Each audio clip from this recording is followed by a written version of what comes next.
नमस्कार दोस्तों, स्वागत है आपका आपके अपने चैनल इनक्रेडिबल स्टोरीज़ इंडिया में, जहां मैं लेकर आ गया हूं आपके लिए एक नई कहानी।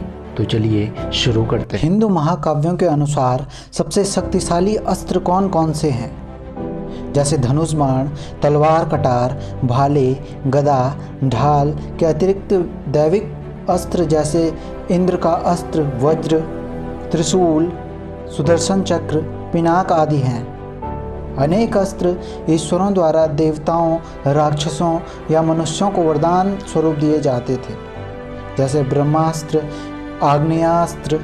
तो चलिए जानते हैं हम आज कुछ ऐसे ही अस्त्रों के बारे में। नंबर 1, त्रिशूल। इसके बारे में तो क्या कहें, महादेव का सबसे बड़ा अस्त्र। इसे सिर्फ महादेव के अलावा माता पार्वती ही उठा सकती हैं। यह एक बार चल गया तो स्वयं महादेव के अलावा और किसी का भी रोकना नामुमकिन है। नंबर 2, ब्रह्मास्त्र। यह अचूक और सबसे भयंकर अस्त्र है। वेद और पुराणों में इसका वर्णन मिलता है। जगत पिता भगवान ब्रह्मा ने दैत्यों का नाश करने हेतु ब्रह्मास्त्र की उत्पत्ति की थी। ब्रह्मास्त्र का अर्थ होता है ब्रह्म यानी कि ईश्वर का अस्त्र।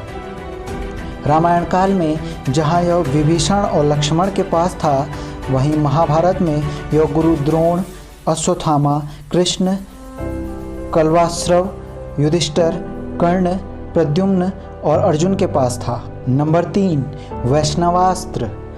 यह भगवान विष्णु का अचूक अस्त्र था, जिसे उनके अतिरिक्त और कोई नहीं रोक सकता था।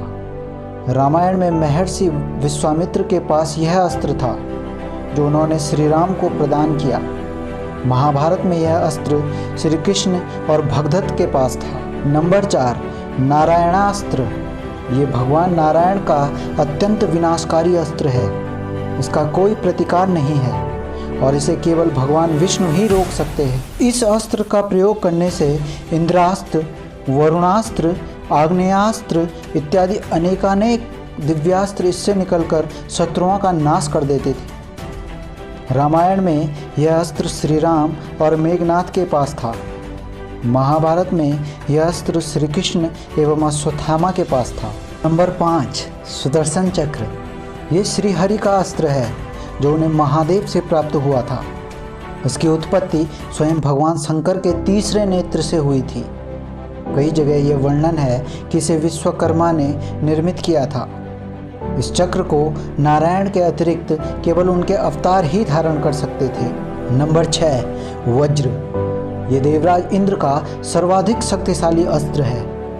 वृत्तासुर का वध करने के लिए महर्षि दधीचि ने अपने शरीर का त्याग कर दिया था, जिससे उनके तप का सारा बल उनके अस्थियों में आ गया।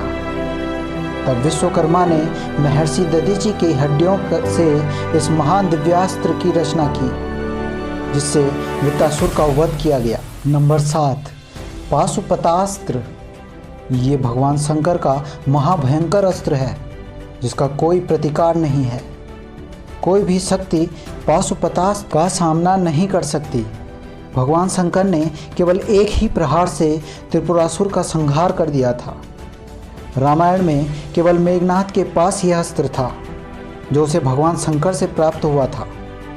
महाभारत में यह अस्त्र केवल अर्जुन के पास था। नंबर 8, गरुड़ास्त्र।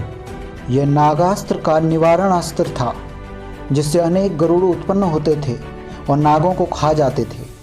रामायण में यह श्री राम के पास और महाभारत में अर्जुन के पास था। श्री राम ने इसका उपयोग लंका युद्ध में किया था। नंबर 9, विष्णु ज्वर। यह भगवान विष्णु का सर्वाधिक शक्तिशाली अस्त्र है। इस अस्त्र के प्रहार से भयानक ठंड उत्पन्न होती है, जो समस्त चर सृष्टि की चेतना को लुप्त कर देती है। यह अस्त्र नारायण के अतिरिक्त केवल श्री कृष्ण के पास था। शिव पुराण और विष्णु पुराण दोनों में इस अस्त्र का वर्णन है। जब बाणासुर के विरुद्ध युद्ध में श्री कृष्ण ने इस अस्त्र का प्रयोग भगवान शंकर पर कर दिया था। नंबर 10, दिव्य धनुष बाण। महाकाव्य रामायण हो या फिर महाभारत, दोनों ही इस धनुष बाण के बिना अधूरे थे। रामायण में श्री राम ने रावण की सेना का वध किया तो पूरी महाभारत भी इसी से संपन्न हुई थी। नंबर 11, शिव ज्वर। ये भगवान शंकर का अस्त्र है जिसे माहेश्वर ज्वर भी कहते हैं।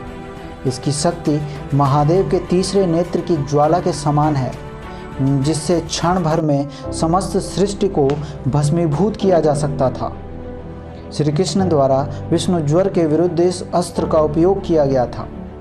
विष्णु पुराण में विष्णु ज्वर को और शिव पुराण में शिव ज्वर को विजेता बताया गया है। ब्रह्म पुराण में वर्णित है कि संसार की रक्षा हेतु उस युद्ध को परमपिता ब्रह्मा ने मध्यस्थता द्वारा रुकवा दिया था। दोस्तों, वीडियो अच्छी लगी हो तो कमेंट में जय श्री बद्र केदार जरूर लिखें। धन्यवाद। दोस्तों, अगर आपको हमारी ये कहानी पसंद आई हो तो प्लीज़ लाइक, शेयर, सब्सक्राइब करना मत भूलना। Thank you.